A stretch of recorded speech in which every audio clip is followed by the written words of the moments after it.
The foundation of true prophecy is hearing God's voice clearly. Then we said God is always speaking, number one, regardless whether you hear or not. So God is always speaking. Number two, we said we just need to make sure that we recognize His voice. And God always communicates, but we often miss His voices because we do not recognize Him speaking. That's number one there. That's the key idea on that one. Then we said you need to prepare your heart to hear. That's another one. So preparing your heart to hear.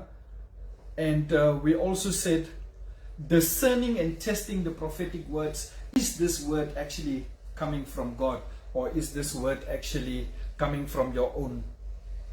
And then we also said on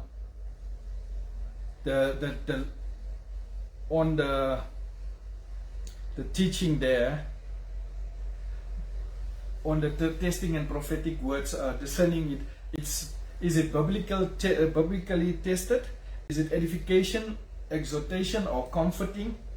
Does it does it gives fruits and motivation?